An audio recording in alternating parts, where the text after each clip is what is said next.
আনন্দী শুয়ে আছে দেখুন, ওকে বাড়ি থেকে বের করে দিতে চেয়েছিলেন না? একেবারের জন্য বাড়ি থেকে বেরিয়ে গেছে, আর কোনোদিন আপনার বাড়িতে আর ঢুকবে না ও। আপনার বাড়িতে বানানো নিয়ম আর কেউ ভাঙবে না। কেউ হ্যাপি, ভেরি হ্যাপি।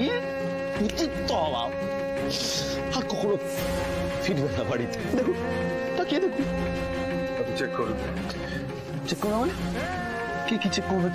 কেউ ছোবে না ওকে, কেউ ছোবে না। ডক্টর লাহিড়ী ভুলে যাবেন না, আমি কিন্তু ডাক্তারিটা ভুলিনি, আমি আছি ওর জন্য। কেউ ছোবে না ওকে, কেউ ছোবে না। আদি নিজেকে একটু সামলাও, ওকে তো এবার নিয়ে যেতে হবে। কি হয়েছে? কি সামলাবে?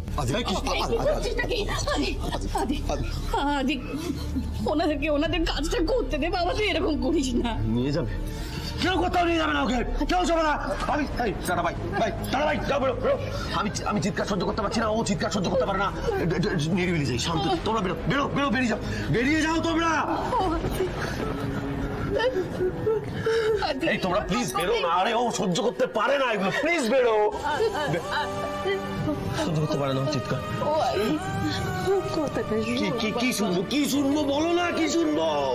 প্রত্যেকটা জ্বরের মুহূর্তে ও তোমাদের নিষ্ঠিকতার পাচন গিলিয়ে গেছে। আর এখন তোমরা দাঁড়িয়ে ওর জন্য কাঁদছো। এই কান্নাটুকু ছাড়া আর অন্য কিচ্ছু করার নেই তোমাদের। একটু দেখো না, অন্য কিছু করতে পারো কিনা দেখো না। ও না চোখের জল সহ্য করতে পারে না, কান্নাকাটি সহ্য করতে পারে না। ও তো হাসাতে ভালোবাসে, হাসতে ভালোবাসে। কিন্তু দেখো না, তোমরা চেষ্টা করো না, ওকে একটু অন্য কিছু করতে পারবে না তোমরা? আজকে কিন্তু সুমনাদিও কোমায় চলে যেতে পারতো যদি না আমরা সঠিক সময় মতো এসে পৌঁছতাম। এবং ওরা এইভাবে ব্রেনডেথ করিয়ে দিয়ে বডিগুলোকে ওদের কাজে লাগাচ্ছে। আপনি ভাবুন একবার স্যার, আমার কাছে কিন্তু পুরোটা ফোনে রেকর্ড করা আছে। এতটাও নিচে নামতে পারে এরা মানুষ? নন্দিনী ম্যাডামের পাপের ঘড়া পূর্ণ হয়েছে। আনন্দী, আপনার ফোনটা দিন তো আমাকে, ফোনটা দিন আপনার। কি মানে? রেকর্ড আমার ফোনে করা তো আছে, কিন্তু ফোনটা আমার হারিয়ে গেছে স্যার। ফোনটা আপনি হারিয়ে ফেললেন? ফোনটা থাকলে সমস্ত কিছু প্রমাণ করে ফেলা যেত। এখনো প্রমাণ করা যাবে স্যার। নন্দিনী ম্যাডামকে না এখনো ধরা যাবে। ওনার মতো এরকম একজন ধুরন্ধর মহিলাকে ধরতে আমাকে আরো কিছুদিন এই কোমার অ্যাক্টিংটা চালিয়ে যেতে হবে। কিন্তু আপনি যে এই কথাটা বলছেন, আপনি দেখেছেন বাড়ির লোকেদের অবস্থাটা। আপনি কোমায় চলে গেছেন ভেবে ওরা খুব কষ্ট পাচ্ছে। না, এই কষ্টটা ওদের পেতে দেওয়াটা ঠিক হবে না আনন্দী, এটা ঠিক হবে না। আচ্ছা ঠিক আছে, আপনি বলছেন যখন, কিন্তু তার আগে আমার একটা কাজ আছে। কি কাজ?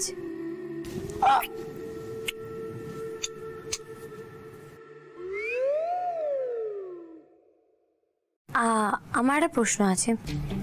আচ্ছা, বিষাক্ত গ্যাসটাতে কি চুমু ভাগ্য খোলে? হ্যাঁ না মানে আমি ব্যাক টু ব্যাক এত চুমু পাচ্ছি, আমি ভাবতে পারছি না। এ সপ্তাহে বিষাক্ত গ্যাসটার জন্যই সম্ভব হলো বলুন।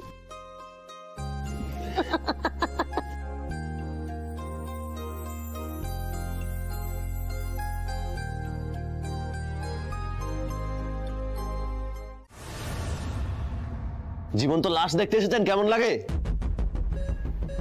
তাকিয়ে দেখুন, একটা জলজ্যান্ত ছটপটে মেয়ে জীবন্ত লাশ হয়ে রয়েছে। কি দোষ করেছিল মেয়েটা? হ্যাঁ, কি হয়েছিল? শুধু তো পড়ে গেছিল মাত্র। আর আপনারা এমন অপারেশন করতে গেলেন যে ও একেবারে কোমায় চলে গেল। আদিদেব, আপনি একজন ডাক্তার, আপনাকে তো আলাদা করে বোঝাবার কিছু নেই। এই মাথায় চোট ব্যাপারটা কতদূর গড়াতে পারে আপনিও জানেন। না, জানতাম না। আপনাদের কাছে এখানে এসে বুঝতে পারলাম। আমি শুধু জানতাম একজন পেশেন্টকে কি করলে পেশেন্ট সুস্থ হয়, সেটাই শিখেছি। একজন পেশেন্টের জীবন বাঁচানো ছাড়া আমি আর কিচ্ছু জানি না, কিচ্ছু শিখিনি। তাকান একবার মুখের দিকে তাকান, দেখুন না, দেখুন, মনে হবে যেন ঘুমিয়ে আছে। আমরা তোমার মনের অবস্থাটা বুঝতে পারছি আদি, কিন্তু যেটা হয়ে গেছে সেটা তো মেনে নিতেই হবে। এখন আমাদের নেক্সট ট্রিটমেন্টের কথা ভাবতে হবে। তুমি আনন্দীকে বেডে শুইয়ে দিয়ে এসো। কি করবেন? কেন শুয়ে দেবো? কেন? কি করবেন আপনারা? পালস চেক করবেন? কি হবে পালস চেক করে? এসব করে আর কোনো লাভ নেই। প্লিজ চলে যান, আপনারা এখান থেকে চলে যান, প্লিজ যান। আদি, আমার শুধু তোমাকে হেল্প করছিলাম মাত্র। আর অনেস্টলি বলতে গেলে তুমি যদি ওটির মধ্যে এইভাবে ঢুকে না পড়তে, তাহলে এই অবস্থা হতো না। কি বললেন? হ্যাঁ, আমি এসেছি বলে আনন্দীর আজকে এই অবস্থা? আমার জন্য আনন্দের এই অবস্থা? আচ্ছা বেশ ঠিক আছে, আমি মেনে নিলাম। তাহলে আমাকে একটা কথা বলুন তো, আনন্দীর কি এমন হয়েছিল যার জন্য আপনাদের অপারেশন করতে হচ্ছিল? হ্যাঁ, কি হয়েছিল আনন্দী? এসব কথা বলার সময় এখন নয়। আদিকে একটু একলা থাকতে দিন। সুকান্ত, আপনি চলুন আমার সাথে। ও ডাক্তার, ও সবটা জানে। আপনি আসুন তো আমার সাথে।